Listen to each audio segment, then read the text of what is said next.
करनी सेना के राष्ट्रीय अध्यक्ष गोगा मेडी मर्डर के लिए विदेश से रोहित गोदारा ने प्लानिंग की। 3 शूटर तक पहुंचने की पूरी कहानी क्या है? हत्या की जिम्मेदारी लेने वाले रोहित गोदारा का इन लोगों से क्या है कनेक्शन? वो कैसे इन शूटर्स तक पहुंचा?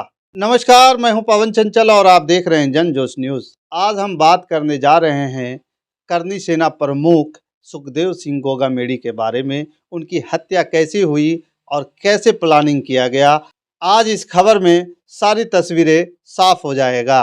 राष्ट्रीय राजपूत करनी सेना प्रमुख सुखदेव सिंह गोगा मेडी हत्या में शामिल 2 फरार शूटर को गिरफ्तार कर लिया गया है।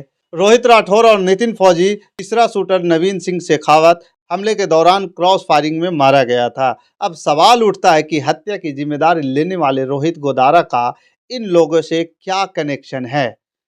वो कैसे इन लोगों तक पहुंचा? गोगा मेडी की हत्या करने के लिए उन्हें कैसे मनाया? मर्डर का प्लान कब बना, कहां और कैसे बनाया गया?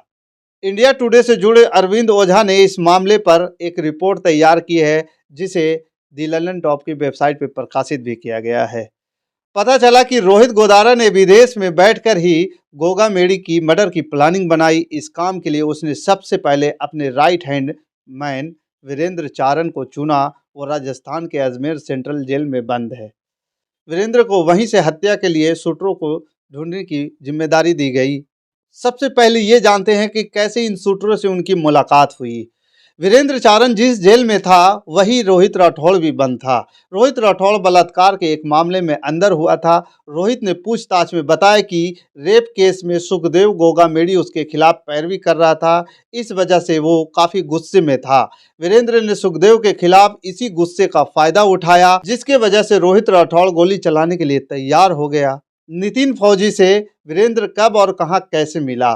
वीरेंद्र दूसरे शूटर नितिन फौजी के संपर्क में भी जेल में रहने के दौरान ही आया। हरियाणा के महेंद्रगढ़ जिला स्थित डोंगड़ा जाट गांव का रहने वाला नितिन फौजी ने सेना में कार्यरत है। उसकी पोस्टिंग फिलहाल अलवर में बताई जा रही है। नितिन फौजी के पिता अशोक कुमार भी आर्मी से रिटायर्ड हैं। नितिन पर हरियाणा के महेंद्रगढ़ में किडनैपिंग का केस दर्ज है। उसने पुलिस को बताया कि 9 नवंबर को उसे फर्जी चोरी के मामले में घसीटा गया और जब हरियाणा पुलिस उसे पकड़ने गई तो उसने उन पर फायरिंग कर दी, फिर भाग निकला। भागने के बाद फौजी को पता था कि उसकी नौकरी चली जाएगी और परिवार वाले भी उसे त्याग देंगे। रिपोर्ट के मुताबिक नवंबर के आखिरी हफ्ते में उसका संपर्क गोदारा और चारण के सहयोगी रोनी राजपूत से हुआ। ये भी बताया जा रहा है कि नितिन को विदेश जाकर सेटल होना था। वीरेंद्र ने उससे कहा कि अगर वो गोगा मेडी को मारने में मदद करेगा तो वो कनाडा के लिए फर्जी पासपोर्ट और वीजा की व्यवस्था कर देगा। अब आते हैं तीसरा आरोपी पर। तीसरा आरोपी कब और कहां कैसे मिला? तीसरा आरोपी नवीन शेखावत था। एक कपड़ा कारोबारी था। वो जयपुर में ही रहता था और पहले से ही सुखदेव सिंह गोगा मेडी के साथ जुड़ा हुआ था। उसका गोगा मेडी के पास आना जाना लगा रहता था। आरोप है कि वीरेंद्र ने ही अपने गुंडों से शूटरों को जयपुर में हथियार भिजवाए थे। हत्याकांड के दिन नवीन अपनी बुआ के बेटे की शादी का कार्ड देने के लिए गोगा मेडी के पास पहुंचा था। जयपुर के झोटवाड़ा में आरोपी नवीन शेखावत शूटर रोहित राठौड़ और नितिन फौजी ने सुखदेव सिंह गोगा मेडी के सम्मान के लिए 2 शॉल और साफे खरीदे।